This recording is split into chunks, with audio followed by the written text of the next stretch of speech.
শান্তিনিকেতনে পার্থ অর্পিতার পর এবার সঙ্গীতা সন্দীপ ভিলার সন্ধান পাওয়া গেল ক্যানিংয়ে। জানিয়ে এলাকায় শুরু হয়েছে জোর গুঞ্জন।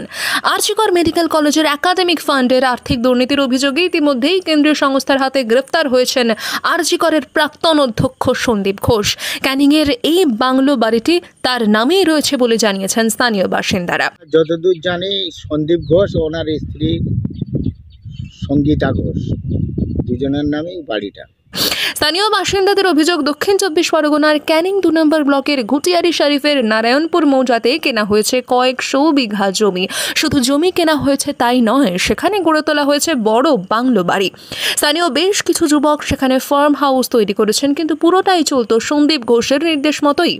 সন্দীপ ঘোষের বিরুদ্ধে সরকারি অর্থের অপচয়, ভেন্ডার নির্ধারণের ক্ষেত্রে স্বজন পোষণ, চুক্তিভিত্তিক কর্মী নিয়োগে অনিয়মের অভিযোগ ছাড়াও বায়োমেডিক্যাল ওয়েস্ট বেনিয়মভাবে বিক্রি করে দেওয়ার সহ একাধিক অভিযোগ করেছিলেন প্রাক্তন ডেপুটি সুপার আক্কার আলী। সেই অভিযোগের ভিত্তিতে তদন্তে নামে সিবিআই। তদন্তে নেমে ইতিমধ্যে গ্রেফতার করা হয়েছে সন্দীপ ঘোষ সহ বেশ কয়েকজনকে। সেই সন্দীপ ঘোষের একটি বাংলো বাড়ির হদিশ মিলেছে ক্যানিং 2 নম্বর ব্লকের নারায়ণপুর গ্রাম পঞ্চায়েতের অধীনে। বাড়িটির নাম সঙ্গীতা সন্দীপ ভিলা। তবে তার সেই বাড়ির কেয়ারটেকার জাকির লাস্কার বলেন, সকাল 10টা থেকে 11টার মধ্যে আসতো, 4:30 5টার মধ্যে ফ্যামিলি নিয়ে বাড়ি যেত। ফ্যামিলি ছাড়া আদার্স এখানে আসতো না। মানে এখানে শুধু দিনের বেলাটুকু এসে কাটাতো? রান্না বান্না করতো, খাওয়া দাওয়া করতো, ফ্যামিলি নিয়ে আসতো। শ্বশুর শাশুড়ি, বাবা মা, আদার্স কেউ আসতো না। রান্না বান্না করে খেয়ে 4টে 4:30 5টার মধ্যে বাড়ি যেত। কতদিন ধরে যাতায়াত করতো এখানে? আমি তো এই ধরো 3 3.5 বছর কাজ করছি ওনার কাছে।